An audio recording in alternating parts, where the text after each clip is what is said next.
രണ്ടാമത്തെ ഫംഗ്ഷൻ നമുക്ക് പഠിക്കാനുള്ള റാൻഡം ആണ്. റാൻഡം നമുക്ക് വേണ്ടി ജനറേറ്റ് ചെയ്യുന്നത് ഫ്ലോട്ടിംഗ് പോയിന്റ് വാല്യൂ ആണ്.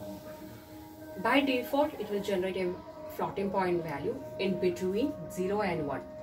0 can be its output, but 1 will not be its output at all.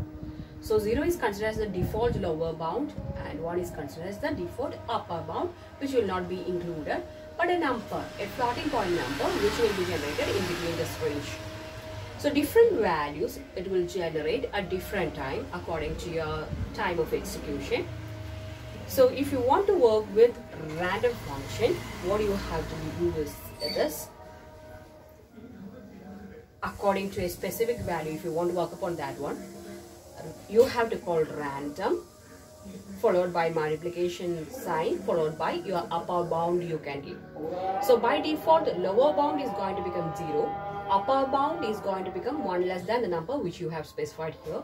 So if 900 you have specified, the upper bound is going to become 899. So any of this value which is ranging in between 0 to 899 will be get assigned to n. Definitely it will be a float number. Likewise, here default value is 0, but likewise if you want to have 100 as your lower bound, along with this particular statement, you just add 100 to that. So 100 is going to become lower bound and 900 plus 100 is going to become your upper bound, that is 1000.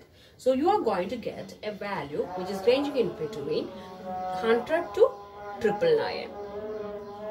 Within this range, one value will be picked as your answer and definitely it will be a float value. It will be assigned to the variable n. So you have seen how to use it. If you want to use it in a program, you have write the statements like this. First of all, you have to include a random module in your program. For that, you have to import the random module. Then call the random function using random module support. So random module dot random function within bracket, nothing should be given, into 900 should be given. So one random number will be picked out according to this particular range of values and it will be given to n. If you want to print n, use the print statement in Python. Print within bracket n you can specify. Definitely it will print a floating point output. If you want to get an integer output, even though it is always generating floating point value, you can use the default int function. So int within bracket n if you are going to give, this floating point number will be generated into an integer number which will be assigned to the same variable itself, so that new value which n is going to have, it is going to show an integer nature. If you want to print it, use the print statement, print within bracket n. If you are going to specify, it will definitely give an integer output because we have already used int function which we have already studied as a built-in function in Python. So this is the code which I have written for this particular statement implementation. If you want to write a program for this one, use the same style itself.